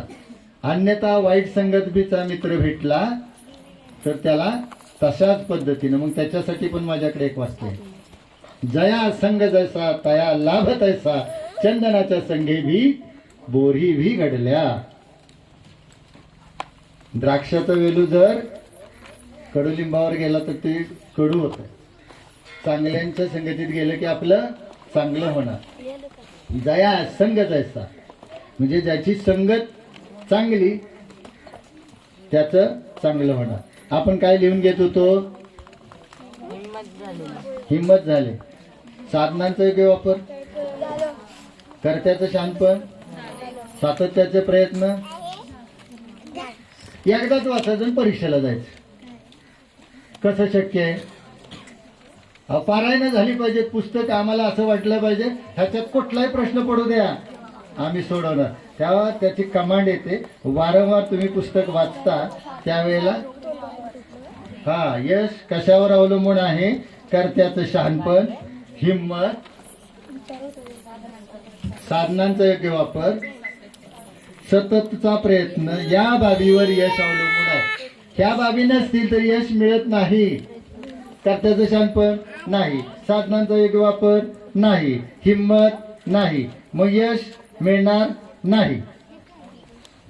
ते नंतर लिहू शकता तुम्ही. हे बाळा, काही मुलींचं लिहायचं मागं राहिलं असेल तर आपली वही दुसरी आणि परत घ्यायची, कारण लेखनाची गती ही प्रत्येकाची वेगळी असणार आहे.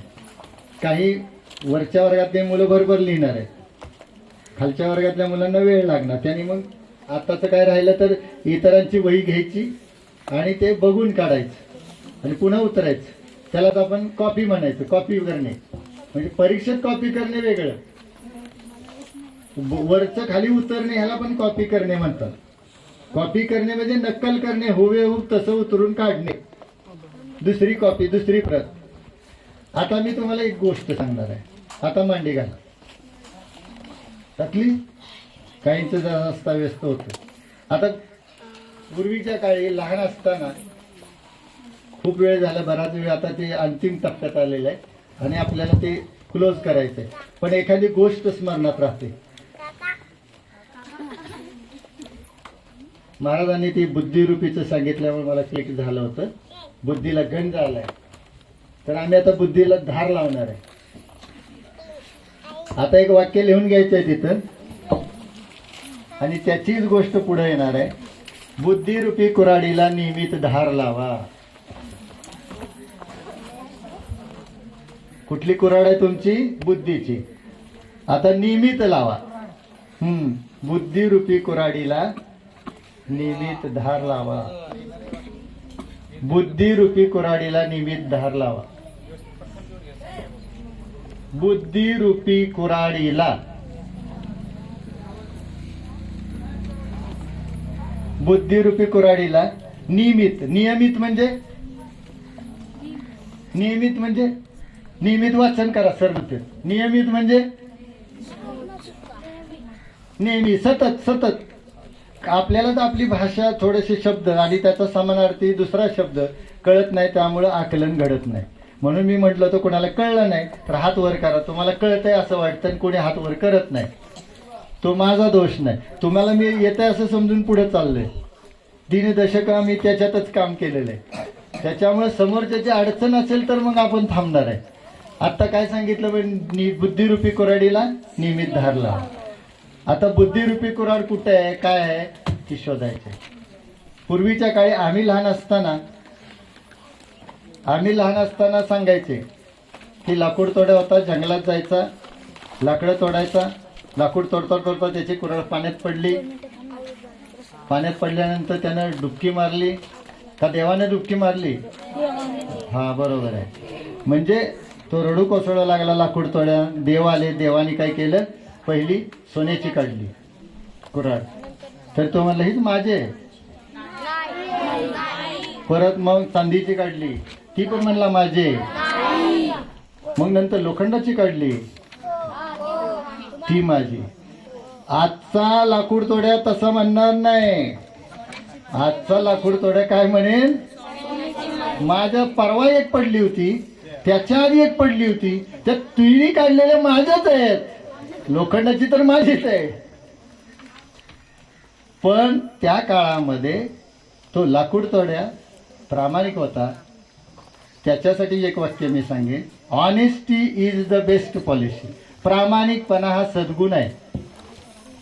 आणि तो लाकूड तोड्याकडे होता म्हणून देवानं त्याला गिफ्ट दिली. तो खरं बोलला.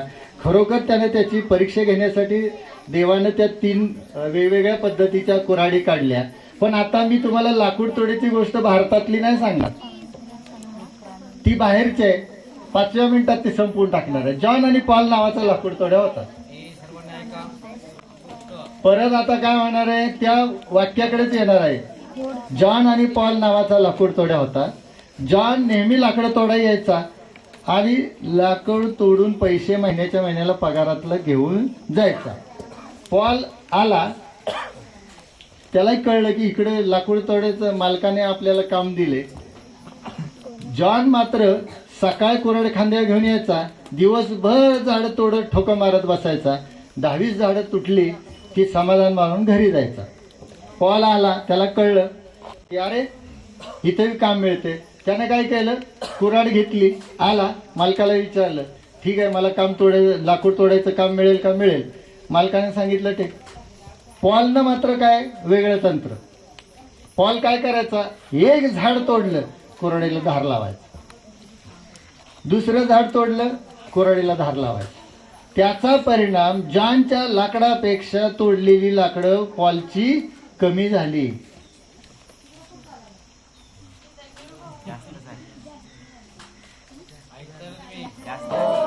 काय कोणाला तरी उत्तर येतं, जास्त झाली. अरे धार लावल्यामुळे वेग वाढला, वेग वाढल्यामुळे त्याची दुप्पट झाड तुटली, आणि दुप्पट झाड तुटल्यामुळं पॉलला मालकाने दुप्पट पैसे दिले. आत्ताचं टेक्निकल तसं आहे. IT क्षेत्रात काम करा, पगार घ्या, लाखभर पगार घ्या, पण लाखाचा बुकना पाडून सकाळपासून संध्याकाळपर्यंत PC बसा. 5च दिवस काम करा, आठवड्यात 2 दिवस सुट्टी करा. त्यांना खुश वाटते, तरुणपणी करतात. भविष्यात काय होईल देव जाणे. आपण जॉन आणि पॉलच्या गोष्टीवर आलोय. जॉनला लाकडं तोडायचं काम होतं, पॉल लाकडं दुप्पट तोडली, त्याला दुप्पट पगार मिळाला. जॉन झाला दुःखी. अरे हा मागणं आला आणि ह्याला दुप्पट पगार. मालकाकडे तक्रार केली, अहो मी लाकडं तोडतोय, हा लाकडं तोडतोय, तुम्ही त्याला दुप्पट पैसे कसे दिले? मी नंतर प्रश्न विचारणार आहे त्या मुलीला. आपापसात बोल, 5व्या मिनिटात संपणार आहे गोष्ट आहे. आता काही शिकवत नाही मी. बुद्धिरूपी कुऱ्हाडीला नियमित धार लावा. बुद्धिरूपी कुऱ्हाडीला नियमित धार लावा. मग आपण आता जॉनला लाकूड तोडले, मालकाचा पगार तेवढाच. पॉलनं मात्र काय केली, एक झाड तोडलं, कुऱ्हाडीला धार लावायचा परत. त्यामुळे त्याचा काय व्हायचं, कुऱ्हाडीला धार असल्यामुळे झाडं पटपट तुटत होती, आणि दुप्पट झाडं तोडल्यामुळं दुप्पट. आता इथे टेक्नॉलॉजीचा वापर केला, तंत्र वापरलं त्याने. उगाच आपला अभ्यास करायचा आहे म्हणून करायचं याच्यापेक्षा टेक्निकनं तुम्ही अभ्यास केला. अभ्यास करायचा आहे ना, सकाळच्या वेळी पहाटे उठा. त्यावेळेला शांत वातावरणात मेंदू आराम करून फ्रेश झालेला असतो. त्यावेळेला तुम्ही वाचन केलं पाहिजे, आणि वाचनानं आकलन होणार, आणि आकलनानं लेखन होणार, आणि लेखनानं गुणप्राप्ती होणार. विद्यार्थी दशेमध्ये अभ्यास कधी करायचा आहे, पहाटे उठल्यानंतर. तोंडावर पाणी मारा, फ्रेश व्हा, आणि पुस्तक घेऊन ठाईचं बसा आणि करा एकचित्त. एका जागेवर बसायचं आणि करायचं अभ्यास. बघा तुम्हाला रिझल्ट. कोणत्या वेळी यश मिळवण्यासाठी हे पण यश तुमच्या हातात आहे. कोणत्या वेळी साधनांचा योग्य वापर, वेळेचा उपयोग, संधीचं सोनं करता आलं पाहिजे. म्हणजे आता जॉन आणि पॉलमध्ये काय झालं होतं, पॉलनं दुप्पट झाडं तोडली, दुप्पट. तर अशा पद्धतीनं जॉन आणि पॉलमध्ये फरक हा होता की तो तंत्रज्ञान, technology is the best policy, honesty is the best policy. तसं technology is the best policy आहे. तंत्र वापरलं पाहिजे.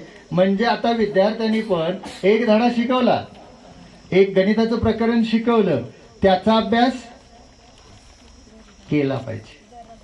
म्हणजे एक झाड तोडल्यानंतर जसं पॉल काय करत होता, कुऱ्हाडीला धार लावत होता, मग तसं एक प्रकरण शिकवलं, तुम्ही अभ्यास केला पाहिजे. दुसरं प्रकरण शिकवलं, तुम्ही अभ्यास केला पाहिजे. म्हणजे बुद्धिरूपी कुऱ्हाडीला नियमित धार लावल्यानंतर त्याचा परिणाम चांगला आणि चांगलाच होणार आहे. अशा पद्धतीनं सातत्यानं तुम्ही प्रयत्न केला पाहिजे. बुद्धिरूपी कुऱ्हाडीला नियमित धार लावली पाहिजे, वाचलं पाहिजे, आणि वाचण्यानं तुम्हाला काय होणार आहे, चांगली पुस्तकं घेतली पाहिजे. वाढदिवसासाठी केक आणायचा जसं 8 तास करता, तसं इथून पुढे एक संकल्प करा की चांगलं पुस्तक आणायचा प्रयत्न करा. वाढदिवसाच्या दिवशी एखादं पुस्तक घ्यायचा संकल्प करा, आणि त्याचाच परिणाम तुम्हाला काय होणार आहे, चांगला आणि चांगला होणार आहे. इथं आता मला थांबायचंच आहे.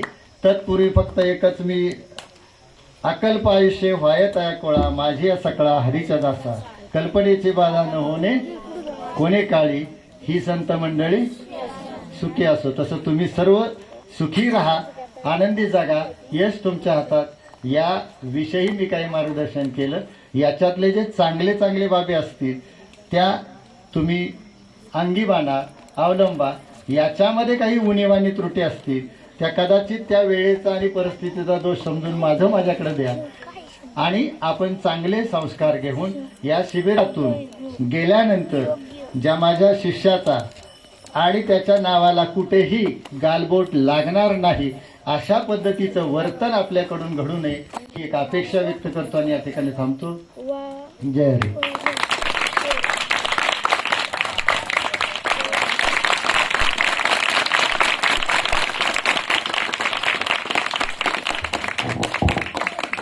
धन्यवाद सर.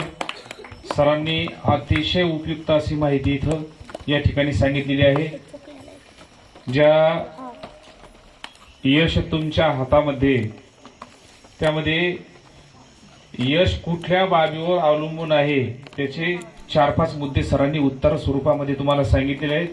कदाचित तुमची जी 16 तारखेला परीक्षा होणार आहे हाही प्रश्न त्याच्यात येऊ शकतो. त्याकरता हे जे मुद्दे आहेत ते आत्मसात करायचे, म्हणजे पाठांतरच करायचे घोकमपट्टी करून. सर या ठिकाणी आले, श्री भक्तपरायण आपले निवृत्ती महाराज बोरकर. इथं सर ज्यावेळेस शिक्षक रूपामध्ये गावामध्ये शिक्षण देत होते एरियामध्ये, त्यावेळेस शालेय शिक्षणाचे आपल्या महाराजांचे गुरुजी आहेत. आणि आपले जे गुरुवर्य मंडळी असतात, जीवनामध्ये आपल्याला अनेक गुरु असतात. प्रथमतः आपले आई वडील हेच गुरु असतात. शालेय शिक्षकाविषयी एवढा आदर असावा की आपण ज्या सरांकडे शाळेमध्ये शिक्षण घेतलं ते भविष्यात जर आपल्याला कुठं रस्त्याने जरी दिसले, कुठं बसलेले दिसले, येत असले तरी आदर आपला एवढा असला पाहिजे, त्यांचं दर्शन वगैरे सुद्धा त्याच ठिकाणी घेतलं पाहिजे. आता मी एवढ्या वर्षातून परवाला एक मागच्या आठवड्यामध्ये मी एकरला गेलो होतो. डोनगाव म्हणून गाव आहे. आम्हाला श्री शिवाजी हायस्कूलमध्ये गाडेकर नावाचे सर होते, मला 9वीला आणि 10वीला शिकवायला. सर अचानक तिकडून रस्त्यावरून येत होते. सरांना मी पाहिलं, तिथे मी बस स्टँडवर सरांचं दर्शन घेऊन आलो. सरांनी सांगितलं, अहो आम्हीच तुमचं दर्शन घ्यायला पाहिजे. हा त्यांचा मनाचा मोठेपणा. त्या सरांकडे मी शिकलोय. म्हणजे आपल्या हा वारकरी संप्रदायाचा जो पोशाख आहे, लोक आपलं दर्शन घेत नाहीत. आपण ज्या संतांचे पाईक आहेत त्या संतांचं व्यक्तिमत्व जेवढं मोठं आहे की त्यांच्या नावाचे नुसते वस्त्र जरी परिधान केले तरी सुद्धा लोक नतमस्तक होतील. मग त्या संतांचे वस्त्र परिधान केल्यानंतर जर लोक नतमस्तक होत असतील तर त्या संतांचे जे विचार आहेत ते जर आत्मसात केले तर अख्खं जग का नाही आपल्याकडे नतमस्तक होणार. एवढे उच्च विचाराचा आपला हा संप्रदाय.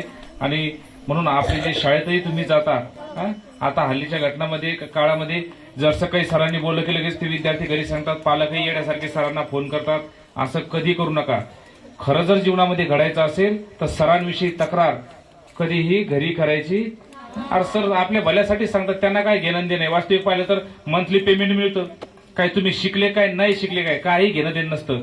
पण एक खरे जे शिक्षक असतात त्या अंतःकरणातून विद्यार्थ्यांना तिथं शिकवत असतात. त्यांनी ती विद्या आत्मसात करणं हेच त्यांचं सगळ्यात मोठं पेमेंट असतं. आणि त्या पद्धतीचे सर इथं आले.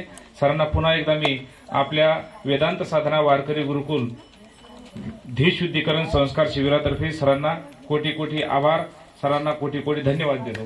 त्यानंतर शास्त्रीजी बोलतात.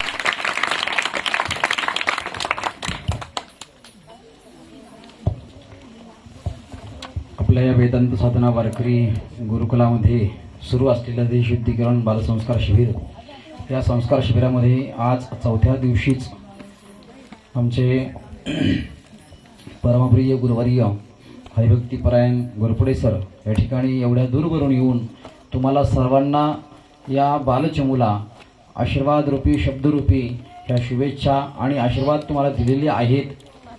हे अत्यंत तुमच्यासाठी महत्त्वाचे आहेत. इकडे वगैरे विजय, अजय विजय सरळ बसा.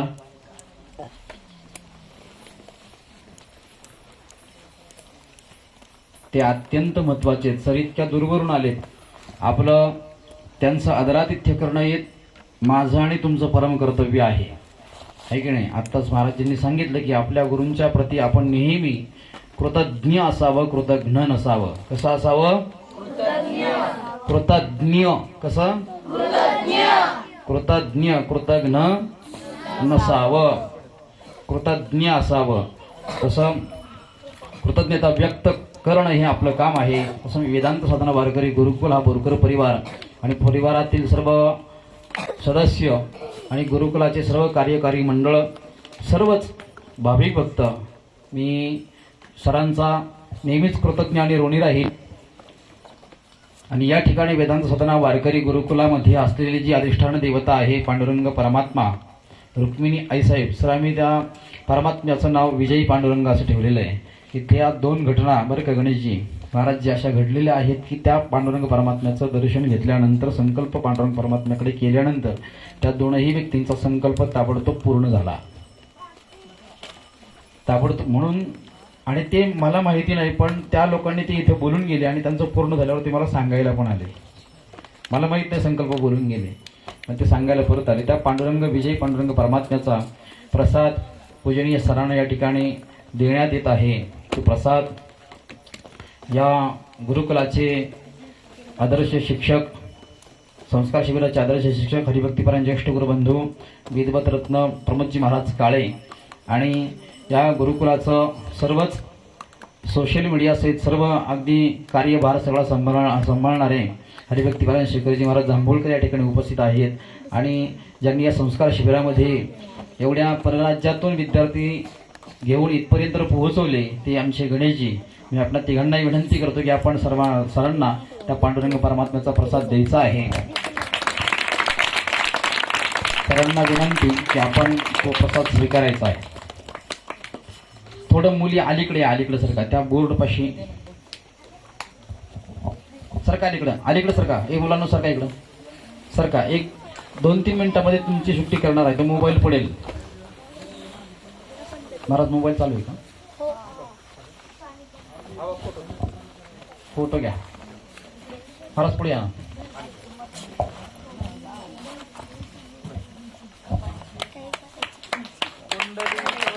हरी विठ्ठल श्री ज्ञानदेव तुकाराम पंढरीनाथ भगवान की, माऊली ज्ञानेश्वर महाराज की, जगद्गुरु तुकाराम महाराज की, गुरुवर्य कुंभार गुरुजी महाराज की, बोलू रे भाई सर्व संतन की.